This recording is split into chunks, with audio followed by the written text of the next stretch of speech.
जय माता दी दोस्तों। दूसरा दिन माँ ब्रह्मचारिणी की कथा सुनेंगे हम। दूसरे दिन की कथा है माँ ब्रह्मचारिणी की।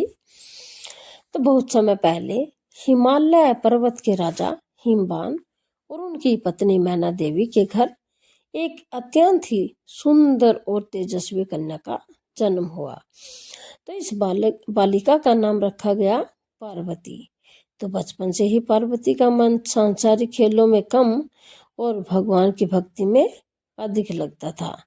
तो जब वह थोड़ी बड़ी हुई तो उनके हृदय में एक ही इच्छा जागी कि वे भगवान शिव को अपने पति के रूप में प्राप्त करना चाहती थी।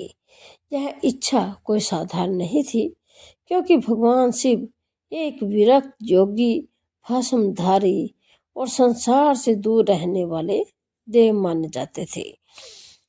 तो एक दिन देवऋषि नारद जी हिमवान के महल में आए। उन्होंने पार्वती को देखा और मुस्कुराते हुए कहा, यह कन्या साधारण नहीं है, इनका भाग्य महान है। यह भविष्य में भगवान शिव की अर्धांगिनी बनेगी, क्योंकि इसके लिए इसे कठोर तपस्या करनी होगी। तो नारद जी के ये वचन पार्वती के हृदय में बस गए।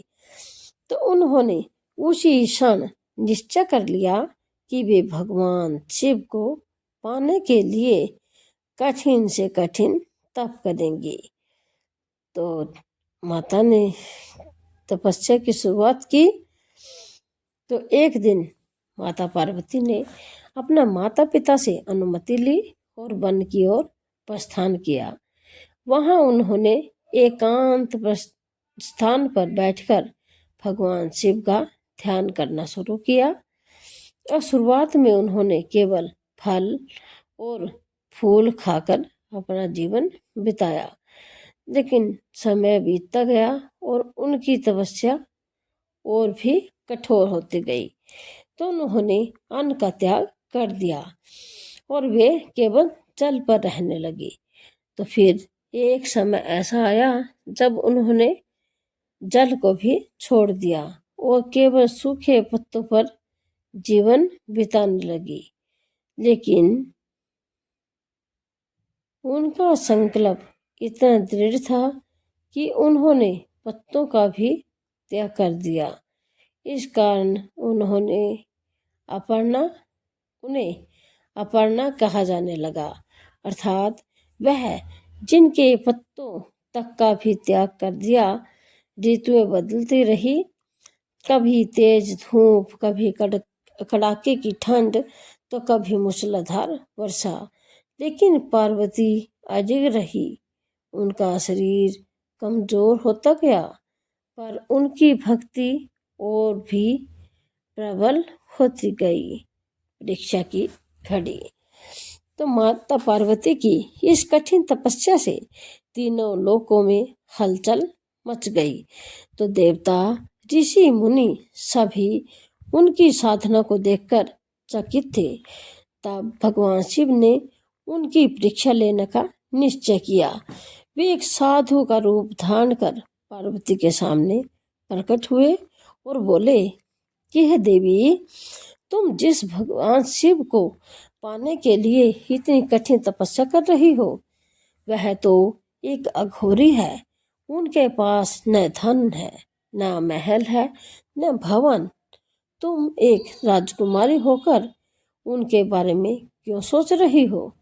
यह सुनकर पार्वती के मन में क्षण भर के लिए क्रोध उत्पन्न हुआ, लेकिन उन्होंने संयम रखते हुए उत्तर दिया, आप चाहे कुछ भी कहें, पर मेरे लिए भगवान शिव ही सर्वश्रेष्ठ है। मैं उन्हें ही अपना पति मान चुकी हूँ। मेरा संकल्प अटूट है और मैं इसे किसी भी परिस्थिति में नहीं छोड़ूंगी। तो उनकी यह अडिग श्रद्धा देखकर साधु रूप में खड़े भगवान शिव अत्यंत प्रसन्न हुए। तभी वह साधु अपने वास्तविक रूप में प्रकट हुए। चारों ओर दिव्य प्रकाश फैल गया। भगवान शिव स्वयं उनके सामने खड़े थे। उन्होंने स्नेह पूर्वक कहा, हे पार्वती, तुम्हारी तपस्या, त्याग और अटल विश्वास से मैं अत्यंत प्रसन्न हूँ। उन्होंने स्नेह पूर्वक कहा कि हे पार्वती, तुम्हारी तपस्या, त्याग और अटल विश्वास से मैं अत्यंत प्रसन्न हूँ।